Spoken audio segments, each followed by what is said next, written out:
तृतीयोध्याय सेनापतियों सहित महिषासुर का वध। ध्यान। जगदम्बा के श्री अंगों की कांति उदय काल के सहस्त्रों सूर्य के समान है। वे लाल रंग की रेशमी साड़ी पहने हुए हैं। उनके गले में मुंडमाला शोभा पा रही है। दोनों स्तनों पर रक्त चंदन का लेप लगा है। वे अपने कर कमलों में जप मालिका, विद्या और अभय तथा वर नामक मुद्राएं धारण किए हुए हैं। तीन नेत्रों से शोभित मुखारविंद की बड़ी शोभा हो रही है। उनके मस्तक पर चंद्रमा के साथ ही रत्न में मुकुट बंधा है तथा वे कमल के आसन पर विराजमान है। ऐसी देवी को मैं भक्तिपूर्वक प्रणाम करता हूँ। ऋषि कहते हैं, दैत्यों की सेना को इस प्रकार तहस नहस होते हुए देख महादैत्य सेनापति चक्षुर क्रोध में भरकर अंबिका देवी से युद्ध करने के लिए आगे बढ़ा। वे असुर रणभूमि में देवी के ऊपर इस प्रकार बाणों की वर्षा करने लगा जैसे बादल मेरुगिरी के शिखर पर पानी की धार बरसा रहा हो। तब देवी ने अपने बाणों से उसके बाण समूह को अनायास काटकर उसके घोड़ों और सारथी को भी मार डाला। साथ ही उसके धनुष तथा अत्यंत ऊंची ध्वजा को भी तत्काल काट गिराया। धनुष कट जाने पर उसके अंगों को अपने बाणों से बीन डाला। धनुष, रथ, घोड़े और सारथी के नष्ट हो जाने पर वह असुर ढाल और तलवार लेकर देवी की ओर दौड़ा। उसने तीखी धार वाली तलवार से सिंह के मस्तक पर चोट करके देवी की भी बाईं भुजा में बड़े वेग से प्रहार किया। राजन, देवी की बाह पर पहुंचते ही वह तलवार टूट गई। फिर तो क्रोध से लाल आंखें करके उस राक्षस ने शूल हाथ में लिया और उसे उस महादैत्य ने भगवती भद्रकाली के ऊपर चलाया। वह शूल आकाश से गिरते हुए सूर्यमंडल की भांति अपने तेज से प्रज्वलित हो उठा। उस शूल को अपनी ओर आते देख देवी ने भी शूल का प्रहार किया। उससे राक्षस के शूल के सैकड़ों टुकड़े हो गए। साथ ही महदित्य चक्षुर की भी धज्जियां उड़ गई। वह प्राणों से हाथ धो बैठा। महिषासुर के सेनापति उस महापराक्रमी चक्षुर के मारे जाने पर देवताओं को पीड़ा देने वाला चामर हाथी चढ़कर आया। उसने भी देवी के ऊपर शक्ति का प्रहार किया, किंतु जगदम्बा ने उसे अपने ओंकार से ही आहत एवं निष्प्रभ करके तत्काल पृथ्वी पर गिरा दिया। शक्ति टूटकर गिरी हुई देख चामर को बड़ा क्रोध हुआ।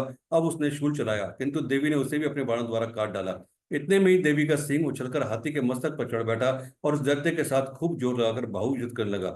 वे दोनों लड़ते लड़ते हाथी से पृथ्वी पर आ गए और अत्यंत क्रोध में भरकर एक दूसरे पर बड़े भयंकर प्रहार करते हुए लड़ने लगे। तदनंतर सिंह बड़े वेग से आकाश कर उछला और उधर से गिरते समय उसने पंजों की मार से चामर का सिर धड़ से अलग कर दिया। इस प्रकार उद्रक भी शिला और वृष आदि की मार खाकर रणभूमि में देवी के हाथों से मारा गया तथा कराल भी दांतों और मुख और थोपड़ों की चोट से धराशायी हो गया। क्रोध में भरी हुई देवी ने गदा की चोट से उद्वत का कचूमर निकाल डाला। विंदीपाल से वाशकल को तथा बाणों से ताम्र और अंधक को मौत के घाट उतार दिया। तीन नेत्रों वाली परमेश्वरी त्रिशूल से उग्रास्य उग्रवी तथा महान भानु नामक दैत्य को मार डाला। तलवार की चोट से बिड़ाल के मस्तक को धड़ से काट गिराया। दुर्धर और दुमुख इन दोनों को भी अपने बाणों से यमलोक भेज दिया। इस प्रकार अपनी सेना का संहार होता देख महिषासुर ने भैंसे का रूप धारण करके देवी के गणों को त्रास देना आरंभ किया। किन्हीं को थुथुन से मारकर, किन्हीं के ऊपर खुरों का प्रहार करके, किन्हीं किन्हीं को पूंछ से चोट पहुंचाकर, कुछ को सींगों से विदीर्ण करके, कुछ गणों को वेग से, किन्हीं को सिंहनाद से, कुछ को चक्कर देकर, कुत्तों को निश्वास वायु के झोंके से धराशायी कर दिया।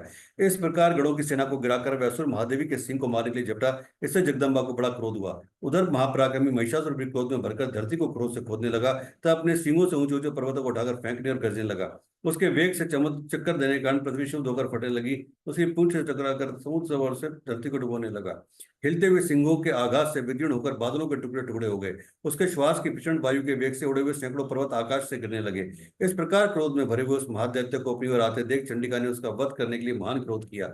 उन्होंने पाश फेंककर उस महान असुर को बांध लिया। तो उस महासंग्राम में बन जाने पर उसने भैंसे का रूप त्याग दिया और तत्काल सिंह के रूप में वह प्रकट हो गया। उस अवस्था में जगदम्बा जो ही उसका मस्तक काटने के लिए उद्यत हुई, तो ही वह खड़कधारी पुरुष के रूप में दिखाई देने लगा। तब देवी ने तुरंत ही बाणों की वर्षा करके ढाल और तलवार के साथ उस पुरुष को भी बीन डाला। इतने में ही वह महान गजराज के रूप में परिणित हो गया तथा अपनी सूंड से देवी के विशाल सिंह को खींचने और गरजने लगा। खींचते समय देवी ने तलवार से उसकी सूंड काट डाली। तब उस महादैत्य ने पुनः भैंसे का शरीर धारण कर लिया और पहले की भांति चराचर प्राणियों सहित तीनों लोगों को व्याकुल करने लगा। तब क्रोध में भरी जगन्माता चंडिका बार बार उत्तम मधु का पान करके आंख लाल आंखें करके हंसने लगी। उधर वह बल और पराक्रम के मद से उन्मत्त हुआ राक्षस गरजने लगा और अपने सींगों से चंडी के ऊपर पर्वतों को फेंकने लगा। उस समय देवी अपने बाणों के समूह से उसके फेंके हुए पर्वतों को चूर्ण करते हुए बोली। बोलते समय उनका मुख मधु के मद से लाल हो रहा था और वाणी लड़खड़ा रही थी। देवी ने कहा, ओ मूढ़, मैं जब तक मधु पूती हूं तब तक तू क्षण भर के लिए खूब गरज ले। मेरे हाथ से यहीं तेरी मृत्यु हो जाने पर अब शीघ्र ही देवता भी गर्जना करेंगे। ऋषि कहते हैं, यूं कहकर देवी उछली और उस महादैत्य के ऊपर चढ़ गई। फिर अपने पैर से उसे दबाकर उन्होंने शूल से उसके कंठ में आघात किया। उनके पैर से दबाने पर भी महिषासुर अपने मुख से अभी आधे शरीर से वह बाहर निकलने पाया था कि देवी ने अपने प्रभाव से उसे रोक दिया। आधा निकला होने पर भी वह महादैत्य देवी से युद्ध करने लगा। तब देवी ने बहुत बड़ी तलवार से उसका मस्तक काट गिराया। फिर तो हा करते हुए दैत्य की सारी सेना भाग गई तो संपूर्ण देवता अत्यंत प्रसन्न हुए। देवताओं ने दिव्य महर्षियों के साथ दुर्गा देवी का स्तवन किया। गंधर्व राज गाने लगे थे, अप्सराएं नृत्य करने लगी। इस प्रकार श्री मार्कंडेय पुराण में सारणिक मंत्र कथा के अंतर्गत देवी माता में महिषासुर वध नामक तीसरा अध्याय संपूर्ण। श्री महाकाली, श्री महालक्ष्मी, श्री महासरस्वती। जय हो मातेश्वरी, जय हो मातेश्वरी, जय हो मातेश्वरी।